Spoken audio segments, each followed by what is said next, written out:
Hello दोस्तों, आप सभी का स्वागत है हमारे यूट्यूब चैनल मैथ्स एकेडमी पर।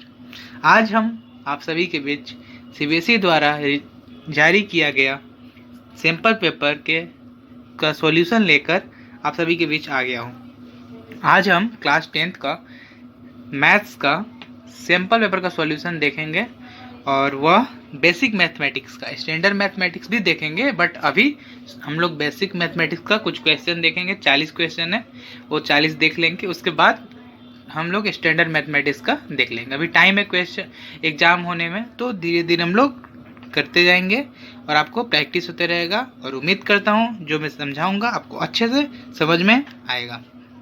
ठीक है, तो चलिए शुरुआत करते हैं फर्स्ट क्वेश्चन के साथ। सीबीएसई सैम्पल पेपर 2021 का बेसिक मैथमेटिक्स का फर्स्ट क्वेश्चन जो है क्या है, हम मैं पढ़ के आपको पहले एक्सप्लेन कर देता हूँ। ठीक है, अ box contains A card number 6 to 50.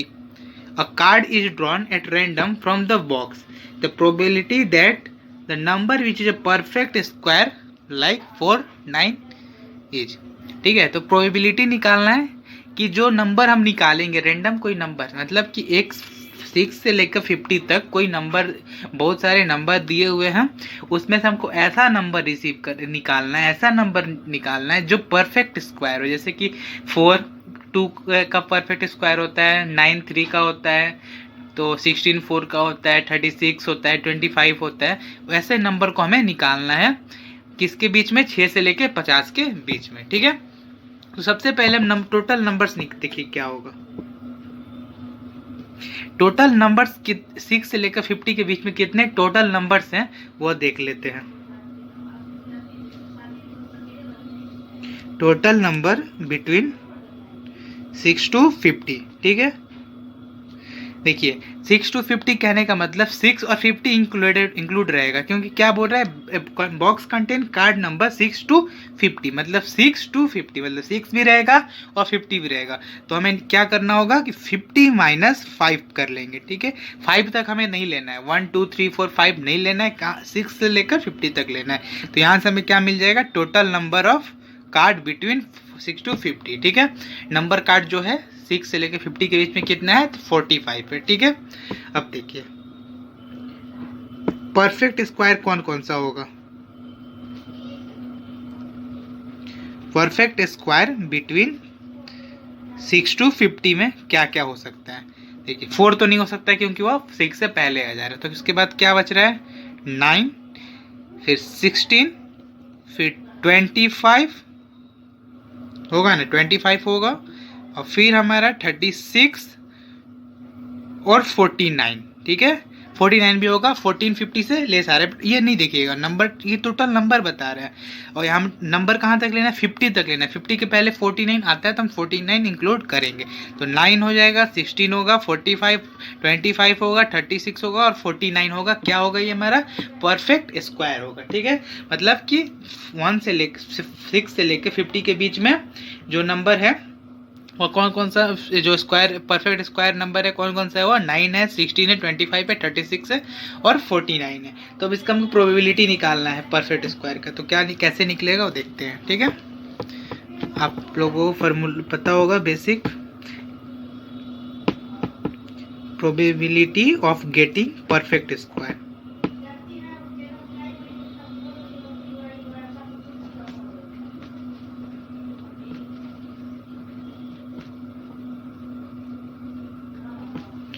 क्या होगा, तो पता है आपको कि नंबर्स ऑफ परफेक्ट स्क्वायर जो रिक्वायर्ड नंबर रहता है वो बाय टोटल नंबर। प्रोबेबिलिटी का फार्मूला आपको बेसिक जो होता है वो पता होगा कि क्या होता है, टोटल नंबर ऑफ डिजायर और डिजरेबल बाय टोटल नंबर से जो रहता है वो होता है। ठीक है, तो इसका प्रोबेबिलिटी क्या हो जाएगा, जो total number of perfect square कितना है, 1 2 3 4 5, कितना है टोटल 5 है, और टोटल नंबर कितना है, तो 45 है। तो ये क्या हो गया प्रोबेबिलिटी, तो 1/9। ये हमारा क्या हो गया, आंसर हो गया। ठीक है, ये क्या है, प्रोबेबिलिटी किस चीज़ का है, तो परफेक्ट स्क्वायर नंबर का 6 से लेके 50 तक के बीच तक का आने का। ठीक है, ये हमारा फर्स्ट क्वेश्चन कंप्लीट। तो इसका आंसर क्या होगा, डी हो जाएगा। समझ में आ गया? चलिए नेक्स्ट क्वेश्चन देखते हैं। चलिए दूसरा क्वेश्चन देखते हैं। सेकंड क्वेश्चन में क्या है कि in a circle of a diameter 42 centimetre, एक सर्कल है जिसका डायमीटर क्या है 42 सेंटीमीटर, ठीक है। तो यहाँ पे हम लिखते चलेंगे क्या क्या हमें दिया हुआ है। तो डी हमें डायमीटर दिया हुआ है 42 सेंटीमीटर, तो यहाँ से हम बोल सकते हैं रेडियस कितना हो गया 21 सेंटीमीटर d/2, ठीक है। उसके बाद क्या बोल रही है, if an arc sustain an angle of 60 degree at the centre, ठीक है। एक आर्क है जो कितना एंगल सस्टेन कर रहा है सेंटर पे, तो 60 degree, where pi is equal to 22/7, then the length of the arc बताना है, ठीक है। आपको लेंथ ऑफ आर्क का फॉर्मूला पता होगा, आपने पढ़ा होगा तो, ठीक है। मैं लिख भी देता हूँ। लेंथ ऑफ आर्क का फॉर्मूला क्या होता है वो समझ लीजिए। लेंथ ऑफ आर्क का फॉर्मूला θ/2π, ठीक है, θ/2π इंटू 2πr, ठीक है। θ is equal to θ/2π into 2π/r, ठीक है। यहाँ 2πr यहाँ इसको हम बोल सकते हैं डायरेक्ट θ इंटू r, ठीक है। क्या बोल सकते हैं इसको हम लोग θ इंटू r, और θ किस टर्म में होना चाहिए, ठीक है। तो θ यहाँ पे आपको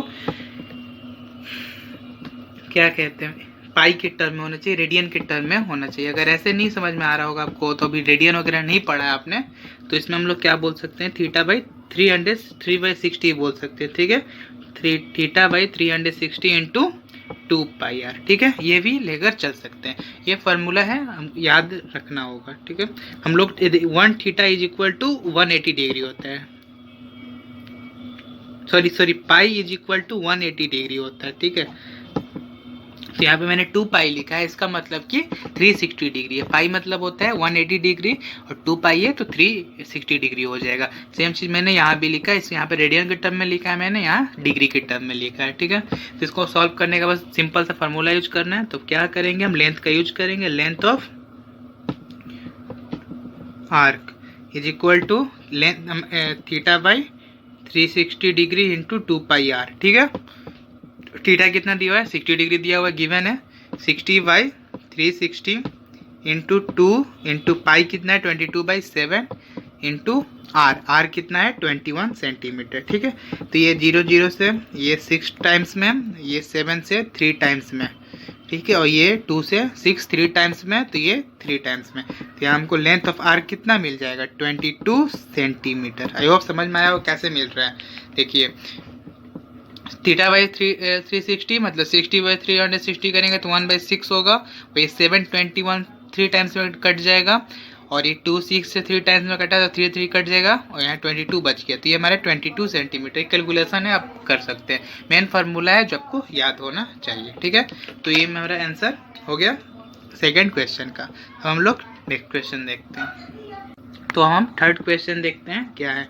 काफ़ी ये इजी क्वेश्चन, ठीक है, क्योंकि आप ट्रिगोमेट्री का ये जो बेसिक क्वेश्चन है आपने पढ़ा होगा, ट्रिगोमेट्री चैप्टर का ये काफ़ी बेसिक क्वेश्चन है, आपको पता होगा कि क्या क्वेश्चन है। देख लीजिए, if sine theta is equal to X and sec theta is equal to Y then tan theta is, ठीक है। दिया हुआ है साइन थीटा का एक्स वैल्यू है और सेक थीटा का वाई है, तो हमें बताना है कि टेन थीटा क्या होगा।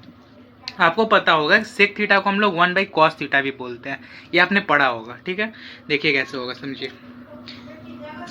सेक थीटा को हम लोग 1/cos थीटा भी बोलते हैं, ठीक है। सेक थीटा को हम लोग 1/cos थीटा भी बोलते हैं, तो हम लोग यहाँ से cos थीटा को 1/sec थीटा भी बोल सकते हैं, ठीक है। और सेक थीटा का वैल्यू क्या है y है, तो यहाँ से हम लोग क्या बोल लेंगे cos theta is equal to 1/y, ठीक है। ये आपने पढ़ा होगा तो आपको याद होगा। Sec theta is equal to 1/cos theta, तो cos theta is equal to 1/sec theta is equal to 1/y, और साइन हमारा गिवन है x, ठीक है। और टेन थीटा का हमें फार्मूला पता होगा, हमें टेन थीटा क्या होता है वो पता होगा। टेन थीटा मतलब होता है, अगर आपको मैं डायरेक्ट एक फार्मूला के साइन थीटा के सबसे पहले मैं आपको बेसिक बताता हूँ, रुकिए। Sine theta is equal to क्या होता है, आप देखिए, sine theta is equal to होता है परपेंडिकुलर बाई हाइपोटेनस, ठीक है। और कॉस थीटा क्या होता है, बेस बाई हाइपोटेनस। क्या होता है, बेस बाई, बी डोनेट कर रहा है बेस, और पी हमारा डोनेट कर रहा है परपेंडिकुलर, ठीक है। और टेन थीटा का फार्मूला क्या होता है वो समझिए। टेन थीटा का फार्मूला होता है परपेंडिकुलर बाई बेस, ठीक है। पी बाई बी हो गया, परपेंडिकुलर बाई बेस होता है किसका, टेन थीटा का। परपेंडिकुलर बाई बेस क्या होता है हमारा, टेन थीटा। देखिए अगर साइन थीटा और कॉस थीटा को हम लोग डिवाइड करेंगे, यहाँ आप देख सकते हैं साइन थीटा और कॉस थीटा को हम डिवाइड करेंगे तो क्या आएगा, पी बाई एच और B by H H cut जाएगा तो क्या आएगा, पी बाई बी आ रहा है। यहाँ दिख रहा है आपको कि sine theta by cos theta is equal to P by B is equal to tan theta. किसके बराबर है, तो टेन थीटा। यहाँ पे हम क्या बोल सकते हैं कि टेन थीटा किसके बराबर होता है, तो sign theta by cos theta, ठीक है। साइन थीटा का वैल्यू क्या है, एक्स है, और कॉस थीटा का वैल्यू क्या है, 1/y। तो क्या हो गया 1/y मतलब x बाई वाई। तो ये हमारा क्या हो गया, आंसर हो गया। जो हमारा रिक्वायर्ड आंसर है क्या था, टेन थीटा क्या है, तो x/y होगा। देखिए कैसे करना है एक बार और समझ लेते हैं। सेक थीटा गिवन है, सेक थीटा का रेसिप्रोकल जो होता है वो क्या होता है, कॉस थीटा होता है।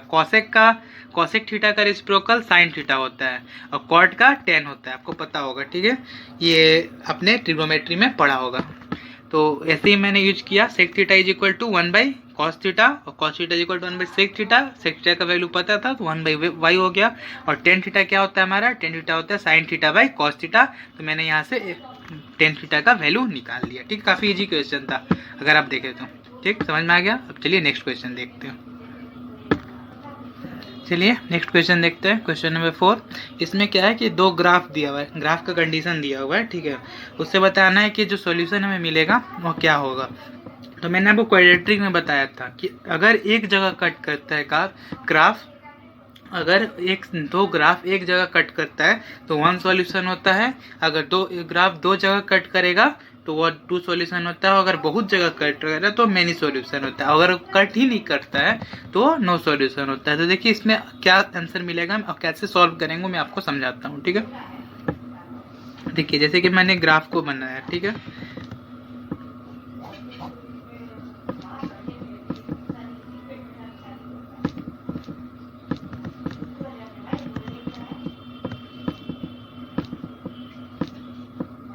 ठीक है, ये ग्राफ मैंने प्लॉट कर लिया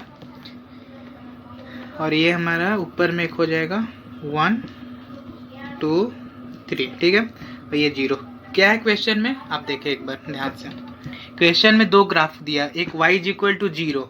y इज इक्वल टू 0 कहने का मतलब कि ये सीधा जाएगा, मतलब y क्या होगा, 0 रहेगा। ये लाइन होगा एक, y इज इक्वल टू 0 क्या होगा, ये होगा, स्ट्रेट लाइन बनेगा। y इज इक्वल टू 0 क्या गया, ये हुआ।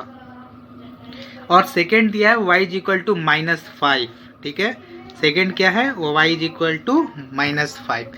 ये दो लाइन मिल रहा है। तो क्या ये दो लाइन कभी मिल सकता है, कट कर सकता है एक दूसरे को, देख सकते हैं ये लाइन कभी इंटरसेक्ट नहीं कर सकता है। तो हम यहाँ डायरेक्टली बोल सकते हैं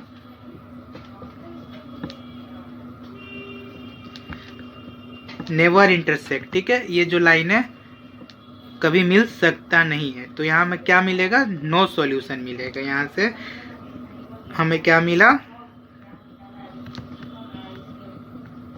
दे हैव नो सॉल्यूशन, ठीक है। यहाँ से हमें क्या मिला, कोई सॉल्यूशन नहीं मिलेगा। किस केस में, तो जब दो लाइन कभी इंटरसेक्ट नहीं करेगा तो उस केस में हमें कोई भी सॉल्यूशन नहीं मिलेगा। तो यही चीज़ इस क्वेश्चन में पूछा था कि कितना सॉल्यूशन मिलेगा। तो हम यहाँ क्लियरली बोल सकते हैं कि यहाँ हमें एक भी सॉल्यूशन नहीं मिलेगा, क्योंकि जो लाइन है वो इंटरसेक्ट नहीं कर रहा है। जो दो लाइन है, दो गिवन लाइन का इक्वेशन वो एक दूसरे से कभी भी इंटरसेक्ट नहीं कर रहा है, लड़ नहीं रहा है। तो ये क्या होगा, नो सॉल्यूशन इसका आंसर होगा, ठीक है। आई होप समझ में आ गया होगा। चलिए हम नेक्स्ट क्वेश्चन देखते हैं।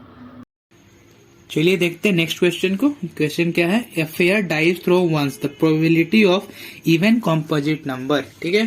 तो जब हम एक डाइस को थ्रो करेंगे तो क्या क्या आउटकम हो सकता है, 1 2 3 4 5 6, इसमें से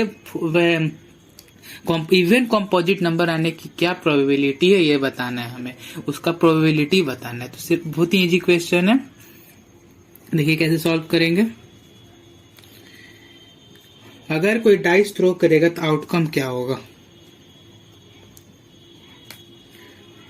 outcomes of throw of dice, ठीक है। तो 1 आएगा, 2 आएगा, 3 आएगा, 4 आएगा, 5 आएगा और 6 आएगा। ठीक है। और कॉम्पोजिट नंबर क्या होता है आपको अच्छे से पता है। कॉम्पोजिट नंबर वो नंबर होता है जो खुद से हो डिवाइड, जो मोर देन 2 उसका फैक्टर होगा तो उसको हम कॉम्पोजिट नंबर कहते हैं। मैंने आपको पढ़ाया भी है शुरू फर्स्ट चैप्टर में। वह नंबर कॉम्पोजिट नंबर होता है जिसका फैक्टर 1 से 2 से ज्यादा होता है, तो उसको हम क्या कहते हैं, कॉम्पोजिट नंबर बोलते हैं। जो नंबर प्राइम नंबर नहीं होता उसके अलावा जो भी नंबर होता है वो कॉम्पोजिट नंबर होता है। ठीक है। तो इवन कॉम्पोजिट नंबर क्या होगा देखते हैं। इवन कॉम्पोजिट नंबर, ठीक है। इवन कॉम्पोजिट नंबर 2 नहीं हो सकता क्योंकि वो प्राइम नंबर होता है, और 2 सिंगल इवन नंबर है जो प्राइम नंबर है। बाकी सारा इवन नंबर हमारा कॉम्पोजिट नंबर होता है। तो ये क्या होगा, 4 और 6 दो ही इवन नंबर है, 2, 4, 6, और 2 प्राइम नंबर होता है, तो 4 और 6 क्या होगा हमारा इवन कॉम्पोजिट नंबर। तो यहाँ से हम डायरेक्टली बोल सकते हैं क्लियर कि probability of even composite number क्या होगा, तो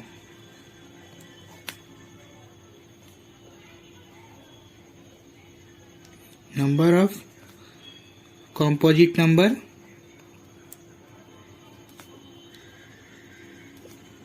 even composite number, okay, by total outcomes possible.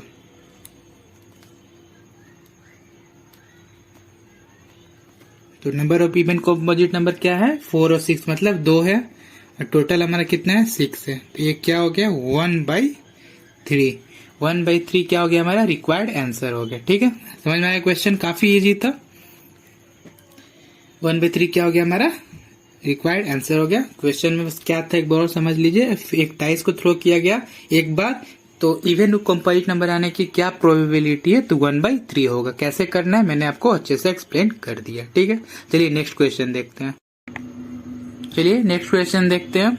ये question linear equation in 2 variables है। ये क्वेश्चन काफी अच्छा है और एक तरह से इंपॉर्टेंट भी बोल सकते हैं, क्योंकि एक किस टाइप का क्वेश्चन एक तो आपको मिलेगा ही मिलेगा एग्जाम में। ठीक है, चलिए देखते हैं इसका सॉल्यूशन। क्या है कि 8 chairs and 5 tables cost ₹10,500 while 5 chair and 3 tables cost ₹6,450. The cost of each chair will be, ठीक है। 8 चेयर और 5 टेबल का जो प्राइस है वो 10,500 है, और 5 चेयर और 3 टेबल का जो प्राइस है वो 6,450 है। तो एक चेयर का कितना प्राइस होगा वो हमें बताना है। ठीक है, cost of each chair will be. काफी अच्छा क्वेश्चन, हम इजिली बता सकते हैं। नहीं, क्या करेंगे, सबसे पहले लेट प्राइस ऑफ चेयर, या कॉस्ट भी बोल सकते हैं, chair be X and table be Y. ठीक है, हम क्या करेंगे कि चेयर्स का जो कॉस्ट होगा वो एक्स मान लेंगे और टेबल का कॉस्ट जो होगा वो वाई मान लेंगे अकॉर्डिंग टू क्वेश्चन में क्या गिवन है। 8 चेयर मतलब 8 चेयर 5 टेबल का कॉस्ट कितना है, 10,500। तो 8 चेयर का कॉस्ट कितना होगा, अगर एक चेयर का कॉस्ट x है तो 8 चेयर का कितना होगा, 8x होगा। तो इसको हम यहाँ बोल सकते हैं कि 8x plus 5y is equal to 10,500। ठीक है, ये हमारा फर्स्ट इक्वेशन हो गया अकॉर्डिंग टू गिवन कंडीशन। जो हमारा कंडीशन गिवन है उससे हम बोल सकते हैं ये कि हमारा क्या हो गया, फर्स्ट कंडीशन हो गया। और क्या दिया है कि 5 चेयर, ठीक है, एक चेयर का अगर x है तो 5 का कितना होगा 5x। अगर एक टेबल का y है तो 3 टेबल का कितना होगा 3y। 5x plus 3y is equal to 6,450। ठीक है, ये हमारा क्या हो गया, सेकेंड इक्वेशन हो गया। अब इसको हमको सॉल्व करना है। आपको linear equation in 2 variable solve करना अच्छे से आता होगा, मुझे पता है। तो देखते हैं कैसे करते हैं, मैं आपको एक बार फिर से बता देता हूँ। देखिए, क्या अगर हम इसको सब्स्टिट्यूशन मेथड से, एलिमिनेशन मेथड से ही करके देखते हैं, तो क्या करेंगे कि हम किसी एक को एलिमिनेट करेंगे। तो चलिए हम y को पहले एलिमिनेट करते हैं, क्योंकि हम एक का वैल्यू से मतलब है, हमें क्या निकालना है, कॉस्ट ऑफ ईच चेयर बस निकालना है। तो हमें y में जाने की जरूरत नहीं है, हम y को एलिमिनेट करेंगे। तो क्या करेंगे, हम y को पहले फर्स्ट इक्वेशन को 3 से मल्टीप्लाई करेंगे और सेकेंड इक्वेशन को 5 से मल्टीप्लाई करेंगे। We multiply equation 1 by 3 and equation 2 by 5। ठीक है, इक्वेशन 2 को 5 से मल्टीप्लाई करेंगे और फर्स्ट को हम लोग 3 से मल्टीप्लाई करेंगे। तो मल्टीप्लाई करने के बाद क्या होगा वो देखिए। 8 को 5 से मैंने मल्टीप्लाई किया तो कितना आया, 8 को 3 से करना है, 24x प्लस 5 इंटू 3 50y, और ये इसको 10,500 को मल्टीप्लाई करेंगे 3 से तो क्या आएगा 31,500। ठीक है, ओके। अब इसको देखते हैं। और सेकेंड इक्वेशन को हमने किया तो क्या आया, 5x को 5 से करेंगे तो 25x plus 15y is equal to 66,004। तो ये हमारा आ जाएगा 32,250 आंसर आएगा। ठीक है, 32,250 आएगा जब हम इसको मल्टीप्लाई करेंगे। ये सॉल्व करने का पार्ट है, आप इसको कर सकते हैं। ठीक है, जब इसको हम सब्ट्रैक्ट कर देंगे दोनों इक्वेशन को तो ये 50y कैंसिल हो जाएगा। ठीक है, तो यहाँ क्या बचेगा हमारा minus x is equal to, इसको डिवाइड सब्ट्रैक्ट करेंगे तो 0.5, ये 5, ये 4 से 2, ये 1 इधर जाएगा तो ये बचेगा 7, 9, ये -2 और 3, ये -1, 3 से 2 गया तो कितना बचा, ये -2 और -1 तो ये -1, इतना आएगा हमारा बचेगा। x इज इक्वल टू कितना होगा 19,250। ठीक है, 19,250 आएगा। सॉरी, इसको सब्ट्रैक्ट करेंगे तो -750 आएगा। ठीक है, -750 आएगा। कैलकुलेशन करना है इसमें, आप खुद से कैलकुलेट करेंगे तो आपको खुद समझ में आ जाएगा कि क्या आंसर आएगा। ठीक है, यहाँ हमारा आंसर जो आएगा तो x इज इक्वल टू क्या हो जाएगा, माइनस माइनस दोनों साइड कट जाएगा तो x इज इक्वल टू ₹750। ये क्या है, कॉस्ट ऑफ चेयर। ठीक है, कॉस्ट ऑफ ईच चेयर क्या आ गया, कॉस्ट ऑफ ईच चेयर हमारा आ गया ₹750 आंसर हो गया। ठीक है, समझ में आ गया, काफी अच्छा क्वेश्चन था। चलिए नेक्स्ट क्वेश्चन को हम लोग देखते हैं। चलिए नेक्स्ट क्वेश्चन देखते हैं, क्वेश्चन नंबर 7। क्या क्वेश्चन है, if cos theta plus cos square theta is equal to 1 then the value of sin square theta plus sin to the power 4 theta क्या होगा। ट्रिग्नोमेट्री का क्वेश्चन है। आपको एक प्रॉपर्टी याद होगा क्या, वो मैं रिमाइंड करवाता हूँ। ठीक है, देखिए cos square theta plus sin square theta is equal to 1 होता है, ये पता होगा आपको। cos square theta is equal to sin square theta plus sine square theta is equal to 1 होता है। ठीक है, इसको हम लोग ऐसे भी लिख सकते हैं, cos square theta is equal to 1 minus sine square theta, ये लिख सकते हैं एकदम, क्योंकि प्रॉपर्टी है, अगर इधर जाएगा तो ये माइनस हो जाता है, इसमें कोई दिक्कत नहीं है, बचपन से पढ़ते आ रहे हैं। और गिवन क्या है, देखिए गिवन है हमारा cos theta plus cos square theta is equal to 1, क्या ये गिवन है।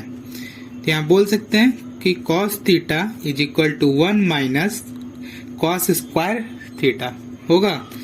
1 माइनस cos स्क्वायर थीटा किसके बराबर है, तो sin स्क्वायर थीटा के बराबर होगा। कैसे, देखिए यहाँ से मैंने गलती कर दिया कि cos स्क्वायर थीटा को ही नहीं, हमें 1 माइनस sin स्क्वायर थीटा करना चाहिए था। ठीक, sin स्क्वायर थीटा यहाँ पे करना चाहिए। देखिए यहाँ करके मैं को दिखाता हूँ, यहाँ क्या होगा, sin square theta is equal to 1 minus cos square theta भी हो सकता है, ये भी होगा, कोई इसमें दिक्कत नहीं है।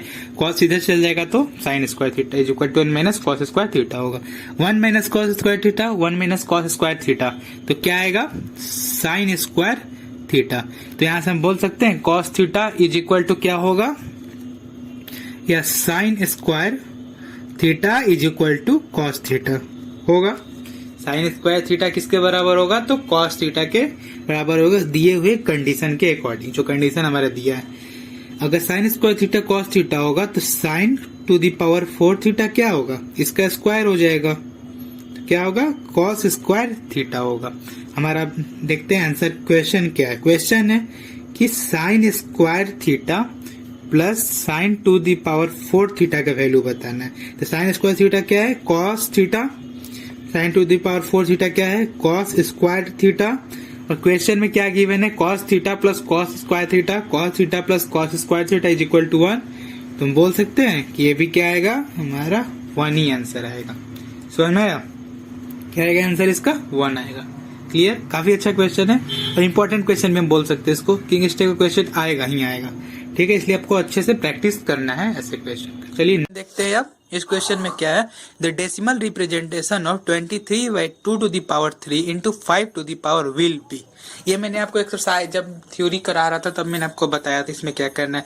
ये टर्मिनेटिंग के लिए कंडीशन होता है, टर्मिनेटिंग के लिए कंडीशन होता है, वो क्या होता है वो समझ लीजिए।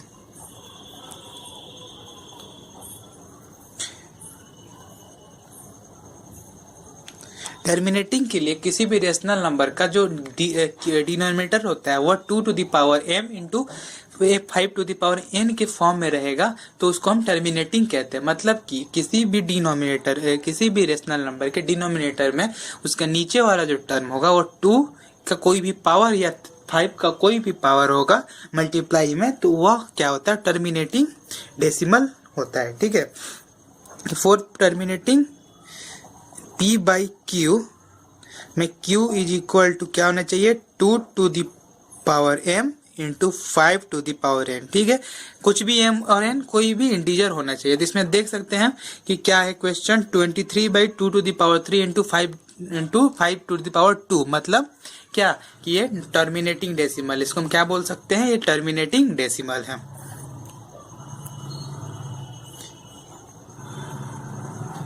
In given question, denominator in the form of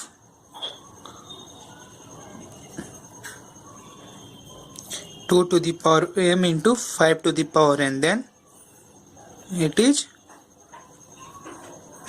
terminating decimal. ठीक है, ये क्या है, टर्मिनेटिंग डेसिमल है। ये समझ में आ गया, इसको क्या बोलेंगे हम, टर्मिनेटिंग डेसिमल। हो गया। चलिए नेक्स्ट क्वेश्चन देखते हैं। चलिए नेक्स्ट क्वेश्चन देखते हैं। इसमें क्या है, the LCM of 2⁻³ into 3⁻² and 2⁻² into 3⁻3। ठीक है, दो नंबर दिया है कोई, जैसे मान लेते हैं कोई दो नंबर है, तो जैसे मैं को ले लेते हैं P, क्या दिया है 2⁻³ इंटू 3⁻², और एक Q नंबर है वो क्या है 2⁻² इंटू 3⁻3। ठीक है, हमको दोनों का एलसीएम निकालना है, P और Q का दोनों का एलसीएम निकालना है। मैंने आपको एलसीएम में बताया था जब थ्योरी पढ़ा रहा था कि एलसीएम का मतलब फुल फॉर्म क्या होता है, lowest common multiple. Lowest common multiple, lowest word है, हम उल्टा काम करेंगे, लोएस्ट का अपोजिट हाईएस्ट, हाईएस्ट लेकर चलेंगे, मतलब कि दोनों में जो कॉमन है उसका हाईएस्ट पावर को हम सिलेक्ट करेंगे। तो एलसीएम क्या होगा, हाईएस्ट पावर, इसमें क्या है 2 और ये दोनों 2 कॉमन है, इसमें हाईएस्ट पावर क्या है 2⁻³ है, तो यहाँ हम सबसे पहले 2⁻³ ले लेंगे। और Q में क्या है, ये 3 इधर 3⁻² है, इधर 3⁻3 है, तो इसका हाईएस्ट पावर ले लेंगे। लोएस्ट कॉमन मल्टीपल, एलसीएम का full form lowest common multiple, lowest का उल्टा हाईएस्ट, तो हाईएस्ट पावर क्या होगा हमारा 3 है दोनों में, इसमें 3 है 2 का और इसमें भी 3 का हाईएस्ट पावर 3 है, तो ये हमारा एलसीएम हो जाएगा। तो ये हमारा आंसर हो गया। अगर यहीं पे एचसीएफ पूछा रहता, एचसीएफ पूछा नहीं, अगर एचसीएफ पूछा रहता तो क्या होता, एचसीएफ का फुल फॉर्म हाईएस्ट कॉमन होता है। ठीक है, तो हाईएस्ट कॉमन फैक्टर, तो हाईएस्ट है उल्टा उसका ऑपोजिट लोएस्ट, तो हम जब लोएस्ट लेना रहता तो क्या लेते हैं, लोएस्ट में देखते जो पावर होता, जैसे कि यहाँ 2 का पावर, दोनों में क्या कॉमन है 2 है, इसमें हाईएस्ट कॉमन फैक्टर लेते हैं, तो कॉमन में 2 कॉमन है और लोएस्ट पावर क्या है 2, तो ये लेते हैं 2 का पावर 2, और इसमें क्या कॉमन है 3 है, और हाईएस्ट पावर लोएस्ट पावर कितना है तो 2, तो ये हो गया 3⁻²। ये हमारा होता है एचसीएफ का आंसर। ठीक है, ऐसे पूछा क्वेश्चन है, बस एलसीएम है। चलिए नेक्स्ट क्वेश्चन। क्वेश्चन जो है एक मतलब हर साल आते गया है, पहले अगर देखा जाए 80 नंबर का जो एग्जाम होता था मार्च में, उसमें भी एक क्वेश्चन हर बार 1 नंबर या 2 नंबर में आ जाता था, तो इस टाइप का क्वेश्चन आप उम्मीद कर सकते हैं, मतलब बोले तो 60-70% चांस है कि ये क्वेश्चन आपको एग्जाम में मिल सकता है। ठीक है, इसलिए क्वेश्चन इजी है, बस फार्मूला बेस्ड है, इसको समझना होगा। ठीक है, देखिए LCM of two number into HCF of two number is equal to product of two number। कोई दो नंबर होगा, ठीक है, उसका LCM और HCF का प्रोडक्ट किसके बराबर होगा? वो दोनों नंबर के बराबर होगा। ठीक है, देखिए फॉर्मूला यहाँ पे के अकॉर्डिंग LCM नहीं पता हमें निकालना है, HCF दिया हुआ है, HCF कितना है हमारा 18 है, और प्रोडक्ट दोनों नंबर का कितना है 12,960। ठीक है, ये क्या है हमें प्रोडक्ट दिया हुआ, क्वेश्चन पढ़िए, HCF two number 18 and their product is 12,960। ठीक है, 960 यहाँ पे मैंने वही लिखा है प्रोडक्ट, और HCF और LCM हमें निकालने के लिए दिया गया है। तो यहाँ से क्या होगा, LCM is equal to 12,960 by 18 करेंगे। ठीक है, तो इसका जो आंसर आएगा LCM का वह होगा 720। अब ये कैलकुलेटिव पार्ट है, आप इसको डिवाइड करके चेक कर सकते हैं, इतना ही आंसर आएगा। ठीक है, ये हमारा रिक्वायर्ड आंसर हो गया। इस टाइप के क्वेश्चन बोर्ड में आते रहे हैं, प्रीवियस ईयर क्वेश्चन अगर आप देखेंगे तो ऐसे क्वेश्चन हमेशा आता है, तो इसलिए आपको इस फार्मूले पर अच्छे से कमांड होना चाहिए, पता होना चाहिए और याद होना चाहिए कि फार्मूला क्या है। ठीक है, उसी पर बेस्ट क्वेश्चन रहेगा। चलिए देखते हैं नेक्स्ट क्वेश्चन। अब चलिए नेक्स्ट क्वेश्चन देखते हैं। ये क्वेश्चन कॉन्ग्रुएंसी पर बेस्ड है, अच्छा क्वेश्चन है। चलिए देखते हैं। In the following figure DE parallel BC, मतलब ये जो है इसके पैरेलल है। ठीक है, which of the following is true, option दिया है, उसमें से बताना है कौन सा ऑप्शन ट्रू होगा। ठीक है, तो सबसे पहले जो गिवन कंडीशन है उसको देख लेते हैं। देखिए क्या है, इन ट्रायंगल ABC में देखा जाए, in triangle ABC and triangle ADE। ठीक है, पता है आपको, जब भी लाइन पैरेलल होता है तो ये इसके इक्वल होता है, ये एंगल इसके इक्वल होता है, ऐसे क्वेश्चन में गिवन है। ठीक है, तो क्या होगा यहाँ पे, इस दोनों ट्रायंगल को हम कॉन्ग्रुएंट, पहले सबसे पहले क्या करेंगे, इन दोनों ट्रायंगल को कॉन्ग्रुएंट प्रूफ करेंगे। कैसे प्रूफ करेंगे, देखिए ये एंगल ABC में भी है और ADE में है, तो हम बोल सकते हैं angle A is equal to angle A, दोनों ट्रायंगल में क्या है, कॉमन है, बोल सकते हैं इजली हम। इसमें देखिए ABC का पहले देख रहे हैं, ABC लिए उधर ADE, तो ABC पहले देखेंगे, angle ABC is equal to angle ADE भी लिख सकते हैं। ठीक है, क्योंकि पैरेलल लाइन है और ऐसे कॉरेस्पॉन्डिंग एंगल जो होते हैं वो इक्वल होते हैं।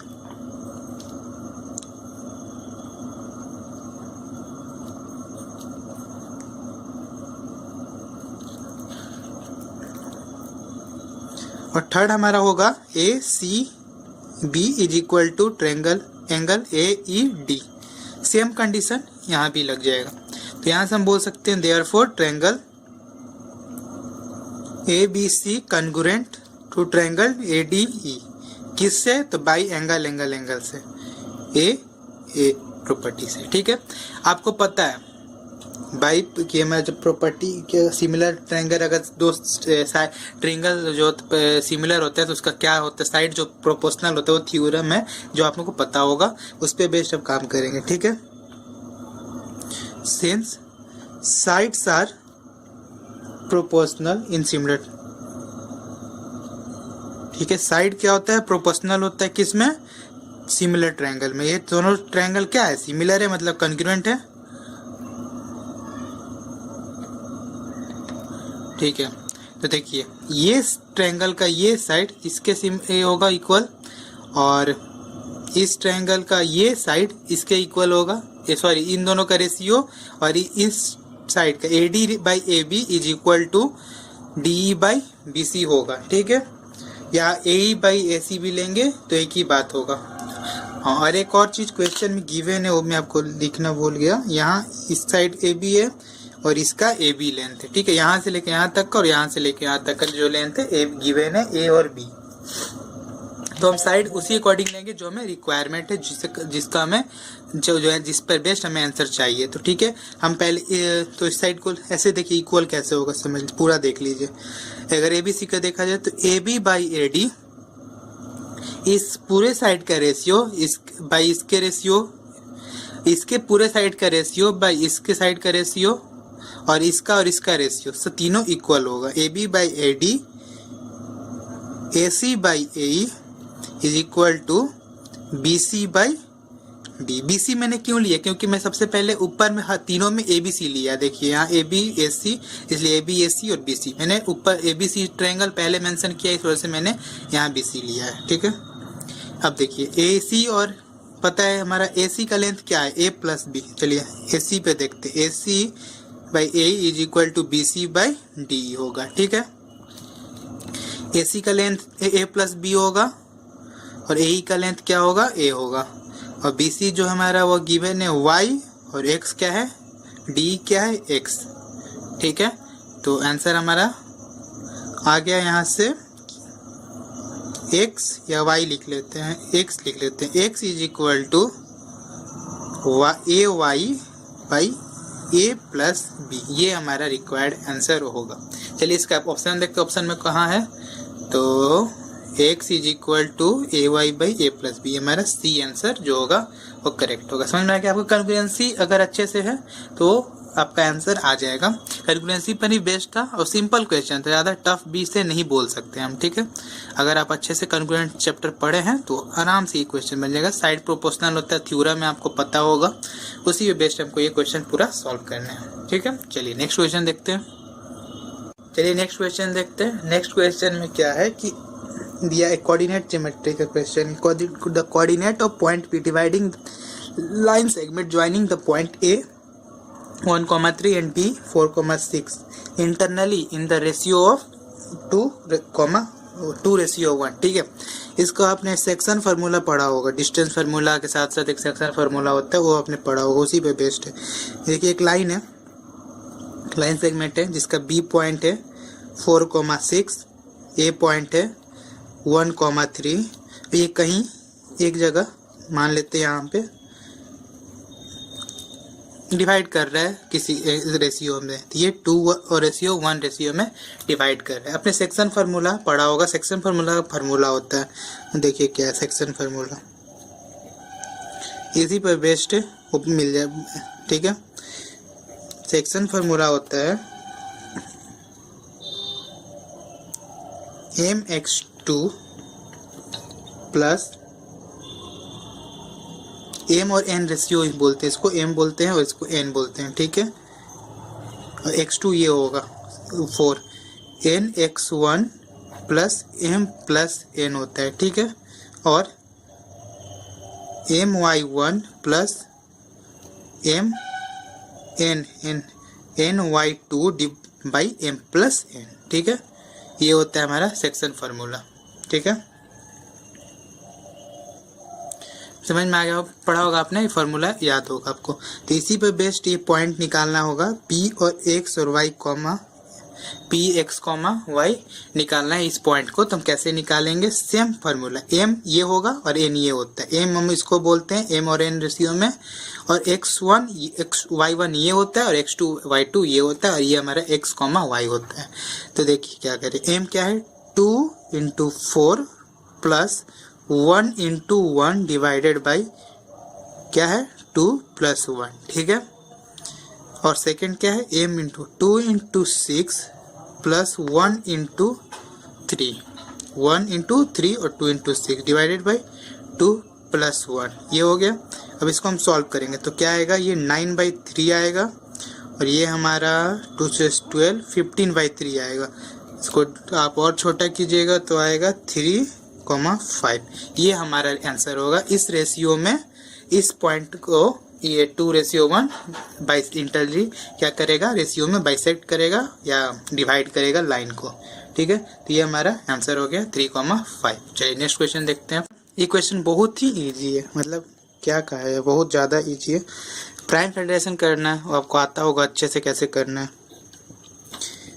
3, 8, 2, 5, सबसे छोटे प्राइम नंबर से देखा जाए तो ये 3 से हो जाएगा, तो ये होगा हमारा 1, 2, 7 टाइम्स 5 टाइम्स में। फिर ये 3 के टेबल से ही होगा 4 to 5 टाइम्स में। फिर ये 5 के टेबल से होगा 85 टाइम्स में, और ये फिर 5 के टेबल से होगा 70 टाइम्स में। हो गया प्राइम फैक्टराइजेशन, सिंपल क्वेश्चन। तो हम इसको लिखेंगे 3875 3 to the power 2 into 5 to the power 2 into 17 answer. ठीक है, ये क्वेश्चन काफ़ी इजी था, प्राइम फैक्टराइजेशन करने आपको अच्छे से आता है। चलिए नेक्स्ट क्वेश्चन देखते हैं। ये क्वेश्चन है ट्रिग्नोमेट्री पर। इस क्वेश्चन में क्या है कि एक ट्रायंगल दिया हुआ है, देखिए ए बी सी एक, और इधर एक ए डी बी, दोनों राइट एंगल ट्रायंगल है, क्योंकि देखिए 90 डिग्री है, मैं अच्छे से बनना नहीं, बट ये राइट 90 डिग्री है। आपको सबसे पहले क्या करना है, ए बी निकालना है। ठीक है, आपको ए बी निकालने आता होगा। सबसे पहले क्या करेंगे, हम ए बी निकाल लेंगे। ए बी निकालने आता है, भाई पाइथागोरस थ्योरम क्या होता है, 90 डिग्री का सामने वाला जो साइड होता है वो हमारा क्या होता है, वो होता है हमारा हाइपोटेनस। ठीक है, by Pythagoras theorem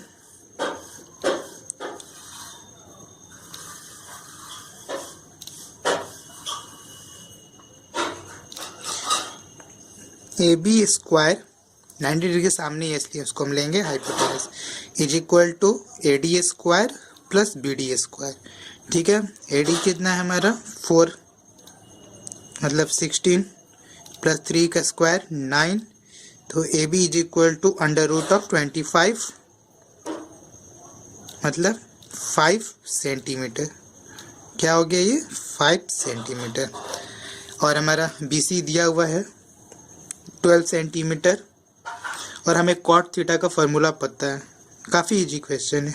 cot theta होता है 10 का रेसिप्रोकल 1/10 थीटा, मतलब 1 परपेंडिकुलर बाई बेस, मतलब बेस बाई परपेंडिकुलर। ठीक है, बेस कितना, बेस हमारा ये हो गया, क्योंकि थीटा के सामने वाला जो साइड होता है, कोई भी थीटा के सामने वाला जो साइड होता है वो परपेंडिकुलर होता है, और जो बच जाता है वो बेस होता है। तो बेस हमारा 12 है, परपेंडिकुलर क्या है 5। तो ये हमारा रिक्वायर्ड आंसर हो गया। कौन ये क्या पूछा था क्वेश्चन में, कॉट थीटा, तो हमारा कॉट थीटा निकल गया यहाँ से 12/5। यही हमारा आंसर होगा। काफ़ी इजी क्वेश्चन होगा, देखने में थोड़ा ट्रिकी लग रहा होगा आपको, लग रहा होगा टफ होगा, टफ नहीं है। बस ए भी निकाल लेना पाइथागोरस से, उसके बाद ये सॉल्व हो जाएगा कॉट थीटा का, अगर आपको फार्मूला अच्छे से पता है तो। ठीक है, चलिए नेक्स्ट क्वेश्चन देखते हैं। ये क्वेश्चन भी बहुत ही इजी है, आपको देखने में थोड़ा बहुत ट्रिकी लग सकता है, बट है नहीं, काफ़ी इजी क्वेश्चन है। ये क्वेश्चन बेस्ड है आपका linear equation, pair of linear equation in 2 variable. ठीक है, कैसे सॉल्व करेंगे वो देखते हैं। देखिए, पता है आपको कि जो दो ट्रायंगल का सामने वाला जो भी साइड होता है वो इक्वल होता है। इसके सामने ये तो इक्वल है, और इसके सामने ये इक्वल है, तो ये भी इक्वल है। तो यहाँ पे लेंथ जो है हो जाएगा, मान लेते हैं लेंथ नहीं, x माइनस वाई जो होगा वो 8 के इक्वल होगा, और x प्लस वाई जो होगा वह 12 का इक्वल होगा, 12। ठीक है, दोनों को हम क्या करेंगे, बस ऐड कर देंगे, कुछ नहीं करना है, ऐड कर देना है। तो ये माइनस से प्लस कट जाएगा, तो यहाँ 2x आएगा, और ये 20 आएगा। तो यहाँ से हम क्या बोलेंगे, x is equal to 10 centimetre, since x plus Y is equal to 12। तो y is equal to 12 minus x, मतलब 12 minus 10 is equal to 2 centimetre. यहाँ से हमें x देयरफॉर बोल सकते हैं कि x is equal to 10 centimetre and y is equal to 2 centimetre. हमारा क्या हो गया, आंसर हो गया। समझ में आया, काफ़ी इजी क्वेश्चन था ये भी, pair of linear equation in 2 variable पर बेस्ड था। ठीक है, चलिए नेक्स्ट क्वेश्चन देखते हैं। ये क्वेश्चन भी अच्छा है, पाइथागोरस भी है, और इस ट्रायंगल का प्रॉपर्टी वगैरह यूज करना है। ठीक है, देखिए इसमें क्या दिया हुआ है कि एक ट्रायंगल है ABC।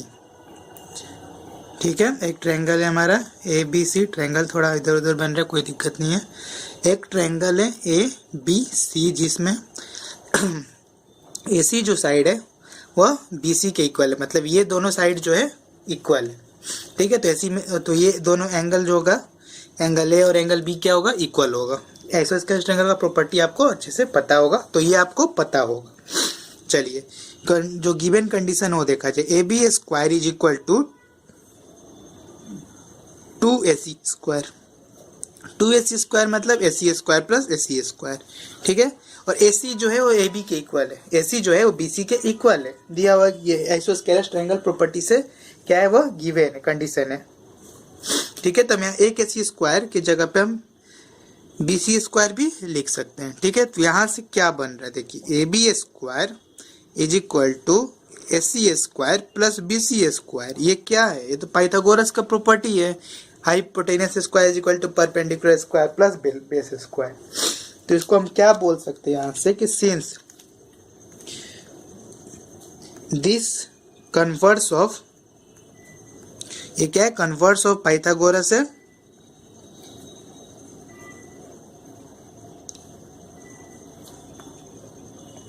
थ्योरम, इट मीन्स, इससे क्या पता चला पाइथागोरस है, तो इसका मतलब क्या होगा, ये ट्रायंगल जो ABC है वह 90 डिग्री राइट एंगल ट्रायंगल होगा, और राइट एंगल ट्रायंगल होगा तो इसमें हाइपोटेनस क्या होगा, AB होगा, क्योंकि AB² बड़ा स्क्वायर कौन सा होता है, AB² जो होता है किसके जो होता है वो हाइपोटेनस स्क्वायर होता है।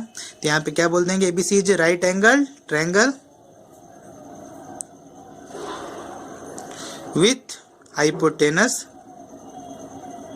तो हाइपोटेनस क्या होगा, हाइपोटेनस AB होगा, और आपको पता है कि हाइपोटेनस के सामने वाला जो एंगल होता है वो क्या होता है, 90 degree. Since right angle is opposite to, किसके अपोजिट होता है, तो वह होता है हाइपोटेनस। हाइपोटेनस क्या है हमारा, AB के सामने क्या है, C, देयरफॉर हम क्या बोल सकते हैं, angle C is equal to 90 degree. ये थ्योरेटिकल क्वेश्चन भी हम इसको बोल सकते हैं एक तरीके से, ठीक है। थ्योरी बेस्ड क्वेश्चन है, अगर आपको थ्योरम वगैरह सब अच्छे से क्लियर है तो ये क्वेश्चन हो जाएगा। चलिए देखते हैं हम नेक्स्ट क्वेश्चन, ठीक है। चलिए अब नेक्स्ट क्वेश्चन देखते हैं। चलिए नेक्स्ट क्वेश्चन देखते हैं, इसमें क्या है, क्वाड्रेटिक पॉलिनोमियल पर बेस्ड है। क्वाड्रेटिक पॉलिनोमियल पर क्या बेस्ट हो समझते हैं। इसमें दिया है इफ -1 इज 0 P, एक सॉल्यूशन दिया हुआ है, ठीक है। अल्फा या बीटा में से एक वैल्यू दिया है, मान लीजिए अल्फा दिया हुआ -1, ठीक है। और ये पॉलिनोमियल दिया हुआ है क्वाड्रेटिक पॉलिनोमियल। आपको पता है कि क्या होता है, सम ऑफ रूट्स और प्रोडक्ट, उसी पे बेस्ड ये क्वेश्चन है, ठीक है। जैसे मान लेते हैं अल्फा इज इक्वल टू -1 है और बीटा हमें निकालना है, ठीक है। ऐसा क्वेश्चन में दिया हुआ है कि एक जो है हमारा 0 दिया हुआ है, दूसरा हमें निकालना है। तो अल्फा को -1 माने तो बीटा हमें नहीं पता है, अदर 0 निकालना है इसको। पॉलिनोमियल दिया हुआ है x² - 7x + 8, ठीक है। सम ऑफ जीरोस पता है, अल्फा प्लस बीटा क्या होता है, -b/a।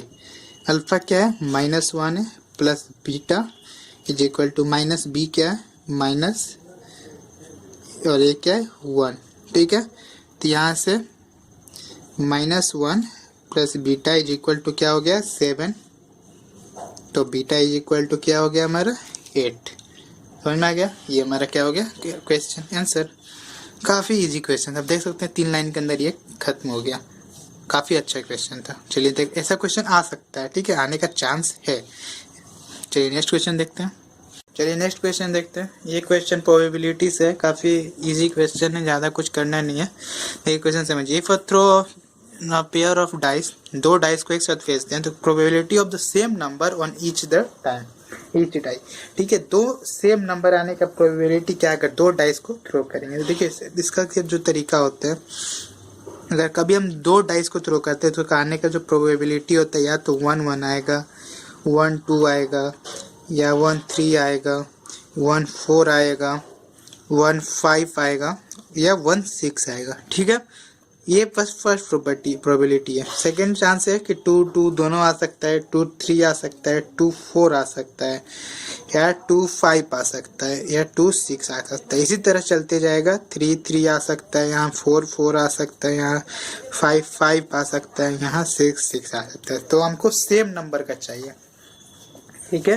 तो देखिए सेम नंबर में 1 2 3 3 6 बार है जो सेम नंबर का प्रोबेबिलिटी आने का चांस है, मतलब 6 बार जो है दोनों डिजिट में, दोनों डाइस में सेम नंबर आने का जो प्रोबेबिलिटी क्या है वह 6 बार है। 6 बार 2 सेम आ सकता है, ठीक है। बोलेंगे टोटल नंबर ऑफ, देखिए आउटकम 6 होगा, 6 इंटू 6 36 होगा, 6 6 6 6 6 6 6 टाइम होगा तो 36 होगा। तो हम बोलेंगे टोटल आउटकम क्या होगा, 6 इंटू 6 36, और numbers of outcome where same number on each die. ठीक है, एक डाई में क्या होगा, सेम नंबर आने का क्या चांस है, तो 6 बार होगा, 1 1 2 2 3 3 4 4 5 5 6 6। ठीक है, देयरफॉर हम बोल सकते हैं probability of number of same outcome क्या होगा, total number by number of outcome by total number of outcome. तो 6 बाई 36 होगा। इतना नहीं लिख रहा हूँ, आप लिख सकते हैं, तो 1/6 आंसर होगा। आपको ये पता होगा प्रोबेबिलिटी का फार्मूला कैसे लिखते हैं, तो उस पर आप बना लेंगे। ठीक है, अच्छा क्वेश्चन था। चलिए नेक्स्ट क्वेश्चन देखते हैं। इससे भी क्वेश्चन आ सकते हैं, इसलिए ऐसे क्वेश्चन इंपॉर्टेंट होते हैं, ये नोट डाउन कर लीजिएगा। चलिए नेक्स्ट क्वेश्चन देखते हैं। एक और क्वेश्चन देखते हैं। इस क्वेश्चन में क्या है, सबसे पहले मैं सेक्शन फार्मूला के थ्रू हमें मिड पॉइंट का फार्मूला पता होगा। Section formula for mid point,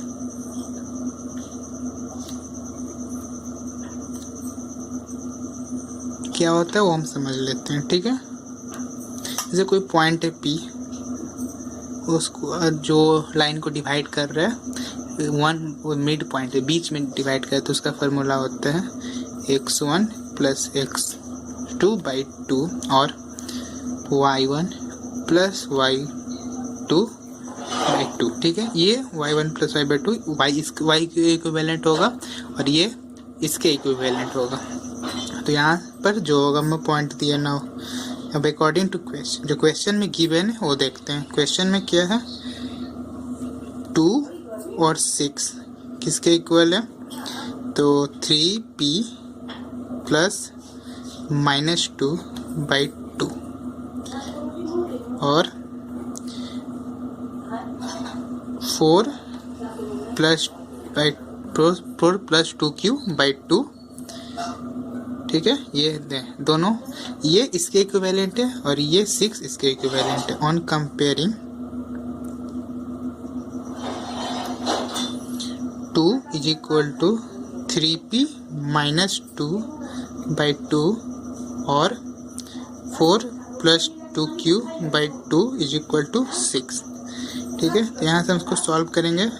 तो 4 प्लस 2 = 3p, ये इधर चल गया और इधर आ गया, और ये 6 2 इधर जाएगा, 12 - 4 = 2q। ठीक है, तो यहाँ से 6 = 3p, तो यहाँ से p = क्या आ गया, 2, और यहाँ से ये हमारा 8 = 2q, मतलब यहाँ से q क्या आ गया, हमारा 4 आ गया। Therefore p plus q = 2 plus 4 = 6। ये हमारा रिक्वायर्ड आंसर हो गया। ठीक है, समझ में आ गया होगा। काफ़ी इजी क्वेश्चन था, सेक्शन फार्मूला पे बेस्ड था। मिड फार्मूला का जो मिड पॉइंट का जो फार्मूला होता है x1 plus x2/2 y1 plus y/2, उसका यूज करके हम लोग ये निकाल सकते हैं। ठीक है, चलिए नेक्स्ट क्वेश्चन देखते हैं जल्दी से। नेक्स्ट क्वेश्चन है, the decimal expression of 147/120 will be terminating after how many place of decimal. Decimal के कितने पॉइंट के बाद, डेसिमल के बाद पॉइंट लगेगा। ठीक है, कितने पॉइंट के बाद डेसिमल लग रहा है वो बताना है। तो कुछ नहीं, सबसे सिंपल है, हम इसको डिवाइड करके चेक करेंगे। 120/147। ठीक है, तो ये सबसे पहले 120 से डिवाइड होगा एक बार में, फिर कितना बचेगा हमारा, ये 27 बचेगा। तो 0 लगाओ, यहाँ पॉइंट लगाएंगे, तो 120 से होगा तो 240, मतलब 2 टाइम्स में, तो कितना बचेगा, 30 बचेगा। फिर 0 लगाएंगे तो ये हमारा 240 में ही होगा। ठीक है, फिर 2 टाइम्स में कितना बचेगा, 60 बचेगा, फिर 600, तो ये 5 टाइम्स में हो जाएगा। तो ये कितने पॉइंट के बाद हो रहा है, तो 1 पॉइंट का। तो देयरफॉर कितना आंसर क्या होगा हमारा, 1 डेसिमल। ठीक है, हो गया, 1 डेसिमल पॉइंट के बाद टर्मिनेटिंग हो रहा है, ये हमारा आंसर है। बस क्लियर, समझ में आ गया। चलिए देखते हैं वो नेक्स्ट क्वेश्चन। रह गया है कि क्या क्वेश्चन पूछ रहा है, will terminating after how many place of decimal, मतलब कि इसमें कितना डेसिमल के बाद कितना नंबर लग रहा है, कितना डिजिट आ रहा है। तो इसमें देखिए 1 2 3 आ रहा है, यहाँ 1 नहीं होगा। मुझे लगा कि कितने डेसिमल डिजिट के बाद डेसिमल लग रहा है, ऐसा नहीं होगा, यहाँ आंसर 3 होगा। ठीक है, कि पॉइंट के बाद क्या बोल रहा है, how many place of digit. ठीक है, how many place of decimal will be terminate, मतलब कि पॉइंट डेसिमल के बाद कितना डिजिट है, तो 3 है, तो ये आंसर 3 होगा हमारा। ठीक है, थैंक यू। तो इस लेक्चर को हम लोग यहीं पर कंप्लीट करते एंड करेंगे। उसके बाद एक और पार्ट 2 बनेगा सिंपल पेपर बेसिक मैथमेटिक्स का, जिसमें हम लोग 21 से 40 तक का क्वेश्चन करेंगे। ठीक है, तो चलिए नेक्स्ट